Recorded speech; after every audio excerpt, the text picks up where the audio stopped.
Government awards a number of new contracts to public works as the corporation's restructuring continues. Dominica could have a very traditional Carnival opening parade this year, with no live bands contracted so far ahead of Saturday's opening. And a former director of Dominica Festivals Committee calls for an end to the monopoly on Carnival sponsorship. I am Julian Morris with the Channel 5 News. The details coming up.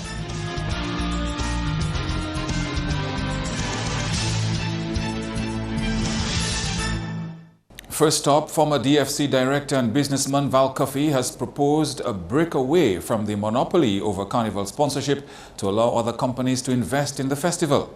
Idona John-Baptiste reports. Financial challenges are dogging the organization of Carnival and proving to be a headache for Carnival organizers. The troubles are being blamed on the impact of Tropical Storm Erika, which has caused the majority of the corporate community to put sponsoring of entertainment activities on the back burner, or in some cases cut back on sponsorship. Therefore, the Dominica Festivals Committee is working with a reduced Carnival budget. Headline sponsor Flow in the past has sponsored Carnival to the tune of $250,000. Despite the public appeals and efforts to dialogue with the private sector, the DFC has not found support forthcoming. They maintain the show will go on. Businessman Val Coffey, who was once DFC's events director, sees a solution that's a no-brainer. I think that what needs to happen is there needs to be a coming together of the businesses in Dominica. I recognize the contribution of Flo into the Dominica's Carnival. We appreciate the support that Flo is giving, but I think the time has come, as Erika, the tropical storm, has shown us, that the time has come that we have to move all barriers. And I think that now it's time for the Carnival to open up its doors. Because we have two powerful companies in Dominica. We have Flo on one end, we have Digital on the other end. It's time that the two of them fall in love briefly for 6 weeks in Carnival, look at the Carnival product as a whole. Coffey has publicly asked the officials of Discover Dominica Authority to get more creative to attract sponsorship for Carnival. We are at our life's edge now, looking for support. And if there's monies at Digital that can be attracted, I think Coffey and her group and team needs to be more creative, meet with everybody, and figure out how we can position. Because St. Vincent has tried it, Antigua has tried it. I know there's a conflict of both parties not wanting to love each other. If we get $200,000 from Flo, and we can get $200,000 from Digicel, that's $400,000. And if we get $300,000 in government, that's $700,000. If we get additional support from other companies, that could bring us to at least close to the $1 million that we need to do Carnival. Still with Carnival, no live bands have been contracted as yet for Saturday's Carnival opening parade. Let's go back now to Idona John-Baptiste. Carnival lovers looking forward to jumping up to their favorite Bouillon band for Carnival opening parade could be left disappointed. The lineup for the parade was announced on Wednesday without the names of popular bands Triple K, WCK, or any other live bands. Head of Product Development at Discover Dominica Authority, Kathy Coffey John Jules, says the festival's committee is operating on a tight budget and they do not have the money to contract the bands. She says the matter is still being discussed as they seek sponsorship.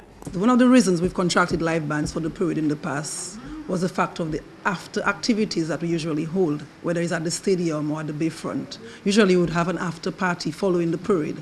So there's, we would get a package basically from these bands. You come on the road and you're also contracted to do the after party. This year we're not having any after party. So in effect, they have not yet been contacted for contractual arrangements. But what we're hoping is that they would come on board to give back to the community in terms of coming free of charge and just being on the road to give their fans something. The non-inclusion of electronic bands so far on the parade lineup has gotten thumbs up from the deputy chairperson of the Road Parade Committee. We don't have Triple K or WCK or those. It may change, you never know by Saturday. But as of now, we only have hi-fis. What we have found in the past is with the live bands, persons forget the parade, and especially when we place them in the parade, if we have them to accompany, we have a lot of persons just coming into the parade because they want to jump behind the live bands, and they sort of mess up the parade. So without the live bands, they don't do it with the hi-fis. They only do it with the triple Ks and the WCKs and so forth. If we do have them, we put them at the back, but I think it's a good thing that they're not there, so we avoid that interference in the parade this year. Meantime, the parade route and the venue for Carnival City have changed. Carnival City will be located at the stadium forecourt. The parade will move north along Victoria Street onto the Dame Eugenia Charles Boulevard, and they'll turn right on King George V Street, that is close to the Royal Bank. The parade will continue to move in an easterly direction, and at the intersection of Great George Street, the parade will turn left on Great George Street. The parade will continue to move north on Great George Street. At the intersection of Kennedy Avenue, the parade will turn right on Kennedy Avenue and continue to move east. At the intersection of Bath Road and Kennedy Avenue, the parade will turn left and then turn right on the Windsor Park Sports Stadium Link Road. Parading groups should assemble on Victoria Street from 1:30 p.m. to leave at 3 p.m. In other developments, one of the 7 health districts can now boast a new fully equipped ambulance. Andrea Louis reports. An ambulance was officially handed over to the St. Joseph Health District on Wednesday. The garage and maintenance staff of the Fire and Ambulance Department converted a former passenger bus to function as an ambulance. Is the excellent transformation or retrofitting of a passenger bus into a fully functional ambulance, which we are commissioning here today. I must note that the PS, as he came in, asked me, which of the ambulances is it that was retrofitted? And I think it speaks really to the work of our officers, because to the casual observer, I dare say to any fire officer, they may well have difficulty in making a distinction between the ambulance which was retrofitted and the ambulance which was procured from out of state. I must add too that just that seemingly very simple effort did save the state a serious amount of money. We're talking about in excess of $100,000. The St. Joseph District covers areas of Taru to Coliho. In November of last year, when I had the opportunity to meet with the St. Joseph Health team, and in particular the district nurse, one of the items on the agenda was the ambulance services for the St. Joseph District. And I had in fact mentioned to them that very early in the new year, the St. Joseph District would be receiving its ambulance. And I'm very pleased and overjoyed this morning to see that this promise is being kept not only to the health district and the health team, but the entire St. Joseph Health District, which serves a very large area. The donated ambulance has helped the Ministry of National Security in reaching its goal of ensuring that all 7 health districts have fully functioning ambulances. It was in October of 2015, 2 years before you, and handed over after the event 2 ambulances. And I gave the commitment at that function that in due time, we were going to ensure that all the districts are actually equipped with ambulances. And we're happy, notwithstanding our economic challenges, that we are able as a people, as an emerging state, to ensure that all 7 districts are equipped with brand new ambulances, fully equipped to respond to emergencies. To the courts now, one day after he requested that Justice Errol Thomas recuse himself from the murder trial of his client Daniel Elton Bannis, lawyer Peter Aline has stepped down from the matter. Aline said he had received information from the lawyer who previously handled the matter and his client that the trial judge during a bail application had made remarks which were considered biased against his client and requested that the judge remove himself from the trial. The judge, surprised by the revelation, asked when did he make such comments, to which Aline replied he was told so by the previous lawyer. DPP Evelina Baptist then asked for evidence to be brought forward. The judge then ruled that in the absence of such information, he would not grant that request. Witnesses were called into the court and told that the matter would not commence on Wednesday, and the court apologized. The matter is set for later in the criminal session as Banis attempts to get a new lawyer to deal with his matter. Banis from Castle Bruce is charged with the murder of 74-year-old Julius Joseph of the same community. Joseph was found dead on the public road a short distance from the Castle Bruce Secondary School on 14th May 2013. Andrea Louis, Channel 5 News. And Dominica's first Prime Minister is no longer in ICU. Channel 5 News understands that Patrick John has been removed from the cardiology ICU at La Mena Hospital in Martinique. He's been there since he was airlifted last week. However, he's not out of the woods yet. The former Prime Minister is now on the cardiology ward where he is still being closely monitored by a team of professional cardiologists and consultants. He is said to be responding well to treatment and in high spirits. You're watching Channel 5 News. Coming up, Kathy Raymond has good reason to be proud. We'll meet the 2015 Fire Officer of the Year, as well as sports, flashback and weather.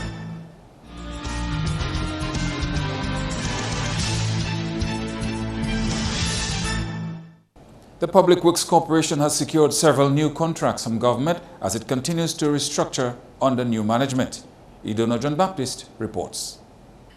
PwC's management recently announced in a press statement that among its focus for 2016 will be developing and implementing its business plan, fiscal prudence, acquisition and commissioning of suitable equipment, securing projects from the public and private sectors, and training staff. They started the jobs in December. The Public Works Minister says the potholes in Roseau streets and environs are expected to be addressed this month. In fact, we give Public Works Corporation a few contracts, and one of them is the free bypasses of the Bailey bridges that we did on the West Coast in Marquis and Battley and Point Road. So they're responsible for actually doing the approaches and concreting and putting bitumen on the surface in the approaches to the bridges. So Public Works has gotten a contract. They have started it already. They have finished Battley. They should have Point Run and Marquis Street done by the end of January.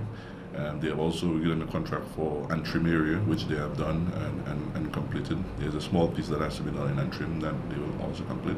And we also give them another contract in terms of road patching around the Roseau and environs. So they're responsible for patching all the holes in the city of Roseau, Goodwill, Stock Farm, Bath Estate, Emsall, Kings Hill, and Victoria Street. A new man has been running the affairs of PwC. It's a month since McDowell Paul has been on the job. Idona John-Baptist, Channel 5 News. On to fisheries now, where the Minister for Agriculture says he's impressed with the volume of fish exported from catches coming in through the Marigot Fisheries Complex for 2014-2015. On Friday, a delegation from the Ministry of Agriculture visited the Marigot Fisheries Complex for the official opening of the Marigot Ice Facility. The ice facility, a gift from the Japanese government, is intended to cater to an influx of fish in that area. The Marigot Fisheries Cooperative serves fishermen for Marigot, Wesley, Calibishi, Carib Territory, and Atkinson. In 2014, the Marigot Fisheries Cooperative exported fish value to the tune of $170,000, and it's a new niche market for the fisheries industry, where we are now looking at the export of fish.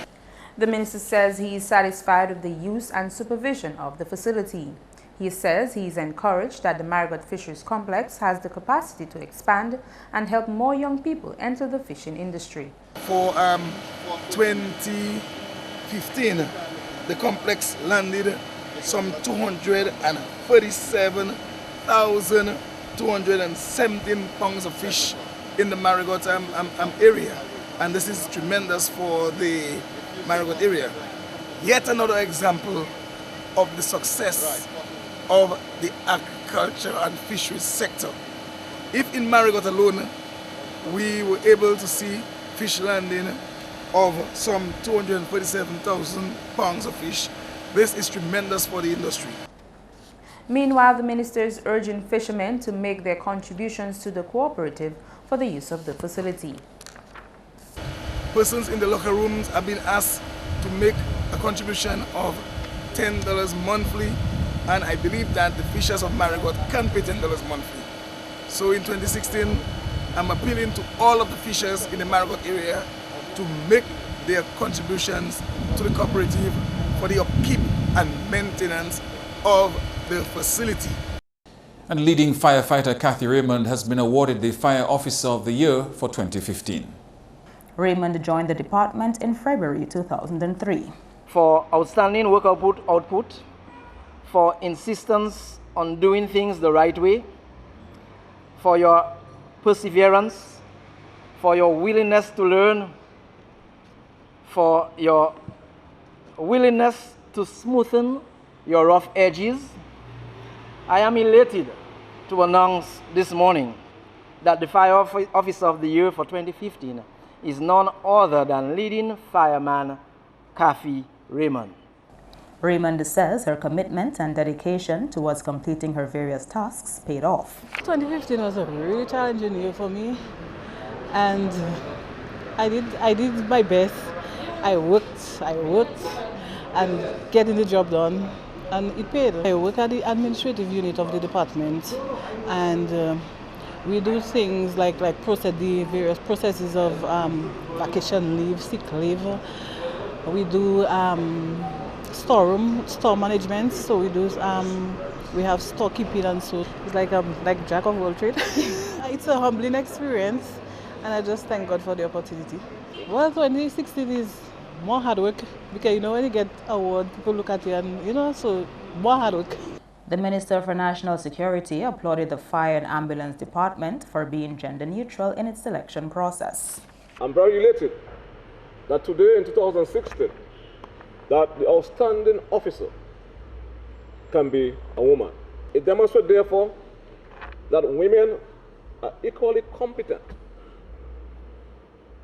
to work well in a certain occupation, and that we have departed from the Stone Age of believing that to be a fire officer or to be a police officer, you have to be a man.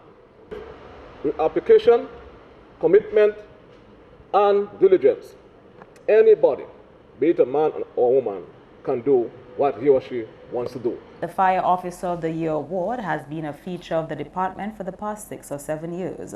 Raymond is the first woman fire officer to have received the award. That's news. Kenny Williams is next with your sports highlights.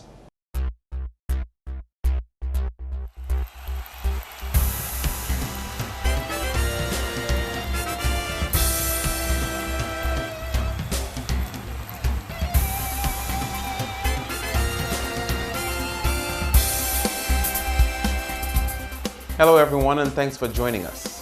First up in sports, the 2016 Secondary Schools Volleyball Championships kicked off Wednesday with 4 matches scheduled to play. It was an easy win for the defending champions Zaman Dominica Grammar School girls when the team defeated Wesley High 3-0. Grammar School dominated in all 3 sets, scoring 25-19, 25-19, and 25-14. However, the boys' team did not have home advantage when the Casablanca Secondary defeated them 3-2. The winners recorded 25-18, 25-20, and 16-14. Grammar School scored 25-22 and 25-23. Now over to Isaiah Thomas Secondary, where the girls won 3-1 over Portsmouth Secondary. The scores were 24-26, 25-23, 25-20, and 25-10 in favor of ITSS girls. The boys also recorded a 3-1 victory over PSS. The scores 29-27, 25-15, 28-25, and 25-22. In football, more action continues in the Division 1 leagues as 2 matches are on the cards for Thursday. Thursday, Nemesis United will battle Exodus Young Boys at 5 p.m. at the Benjamin Park, while in a doubleheader at the Pori Plainfield, RIC Kensborough will come up against Police Sports Club at 5 p.m. to be followed by Grandford Young Boys versus Kenfield Football Club at 7 p.m. Meantime, Channel 5 Sports spoke with semi-national footballer Brian Thomas, who says tryouts are going well and he is grateful for the opportunity to represent Dominica. I feel that them tryouts like more easy than W Connection because on our coach, Stuart Charles, like he willing to work with his players. So like trials have been like too easy for me.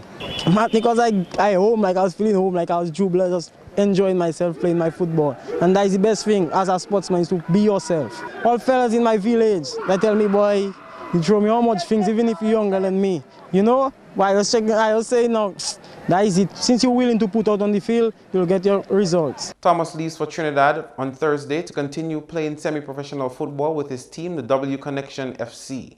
Still in football, FIFA has dismissed Secretary General Jerome Valcke from his position at the World Football Governing Body. The 55-year-old was provisionally suspended for his alleged involvement in a scheme to profit from the sale of World Cup tickets. However, Valcke denied any wrongdoing. The former FIFA secretary has also been accused of being party to a potential £6.8 million bribe paid to Jack Warner in return for his vote and backing to South Africa's successful bid to host the 2010 World Cup. FIFA's Ethics Committee has already recommended that Valcke should be banned from all football activities for 9 years. Valcke has now been sacked twice by FIFA. And finally, President of the Dominica Amateur Athletics Association, Cedric Harris, says the initiative by Mars Sports Academy to provide certification programs for track and field coaches is commendable. His comments come after a DAAA meeting on Saturday to set up an association for coaches. I think that's a good thing for us in Dominica, because although we have the IAAF certification, but where education of coaches is concerned, Mars comes in a little deeper. For example, you have the certification of coaches, normally a week or 10 days program, whereas I think Mars is looking at it in a more holistic way, where coaches will be formalized and formally educated through such, by bringing in instructors, accredited instructors. I think that itself is a plus for every sport. He says it is important for coaches to continue their development and not settle for the bare minimum. You as the coach have to continue going out there and continue developing yourself, reading stuff. And I know for a fact a number of coaches here after certification, all they do is just go in and start doing sometimes things that they used to do before. Whereas if you go through a certification program where you have instructors who are training in nutrition, in diet, in strength training, in a whole lot of sports psychology, all of that, when you actually come out from such programs, you are better equipped to disseminate the information. That's all the time we have for sports. I am Kenny Williams. Join us again next time.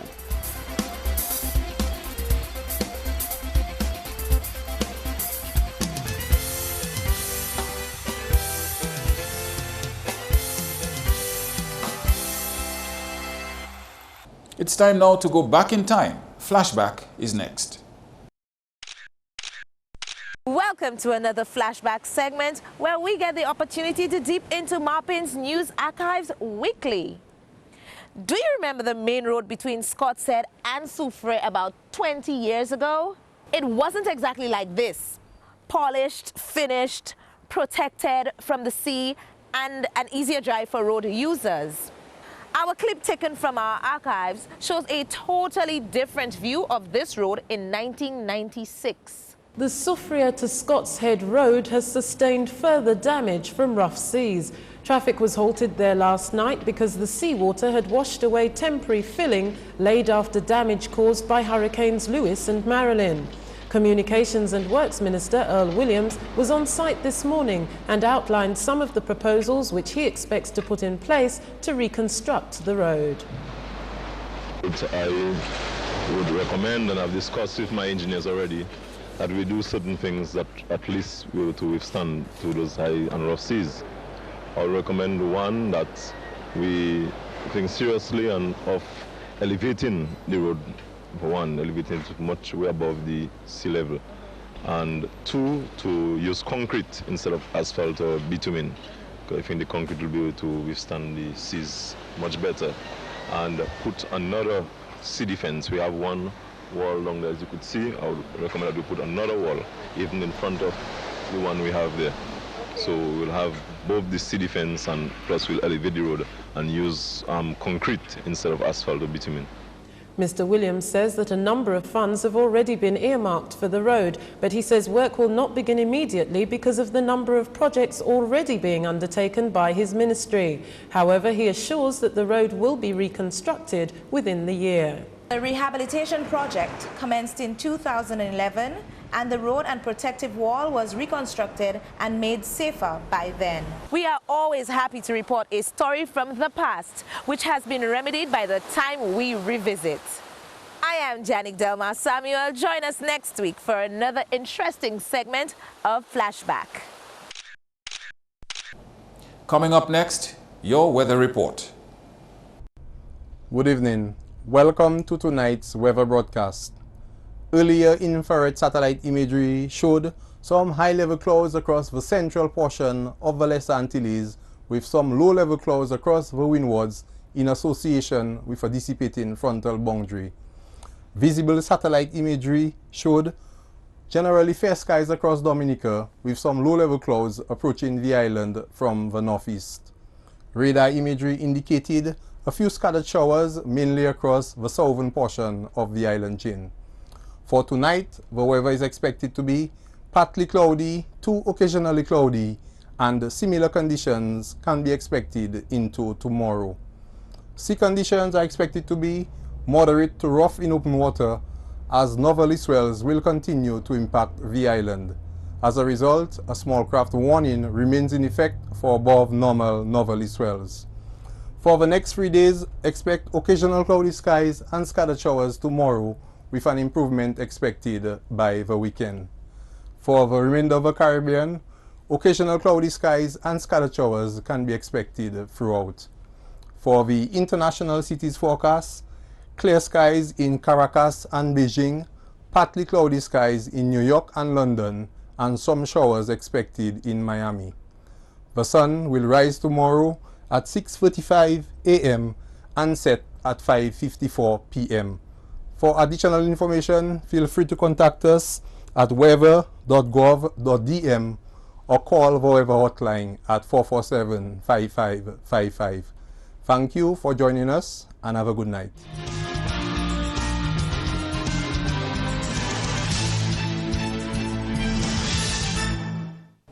To end the news, the headlines again. Government awards a number of new contracts to public works as the corporation's restructuring continues. Dominica could have a very traditional Carnival opening parade this year, with no live bands contracted so far ahead of Saturday's opening. And a former director of the Dominica Festivals Committee calls for an end to what he says is a monopoly on Carnival sponsorship. Val Cuffey says this could open the door for much-needed investment in Carnival. Email us at news@MarpinNewsJan13th2k16 and watch out for past newscasts on our YouTube page. On behalf of the production team, I am Julian Morris. Thank you for watching. Join us tomorrow.